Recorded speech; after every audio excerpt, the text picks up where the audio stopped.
घराच्या छतावर पिसारा फुलवत नाचू लागला मोर। इतक्यात व्यक्तीने कॅमेरा ऑन केला आणि पहा सुंदर व्हिडिओ। शरीराचा चकाकता निरनिराळा रंग, मोराचे मस्तक व मान गड निळ्या रंगाने झळकते, ज्यावर सूर्यकिरणाची पडछाया पडली की हा निळसर रंग अधिकच चमकतो। हा निळा रंग केवळ देखणा नसून एक प्रकारचा राजस तेज झळकवतो। इंद्रधनुषी पंखांचा फुलणारा सुंदर पिसारा मोर पिसारा फुलवतो तेव्हा त्याचे प्रत्येक पंख हे जणू इंद्रधनुष्याच्या रंगांनी सजलेले असतात। हिरव्या, निळ्या, सोनेरी आणि जांभळ्या छटांनी भरलेले हे पिसारे सौंदर्याचे एक जिवंत चित्र वाटतं। त्या पिसाऱ्याच्या शेवटी असलेले डोळ्यासारखे चकाकणे डिझाईन तर मोराच्या सौंदर्याला गुढता आणि मोहकता देतात। पावलांचा व चालण्याचा डौल, मोर चालताना त्यांच्या प्रत्येक पावलात एक विशिष्ट शालीनता आणि रुबाब असतो।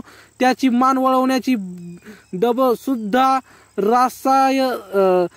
सायासरहित सौंदर्याची प्रचिती देणारी असते।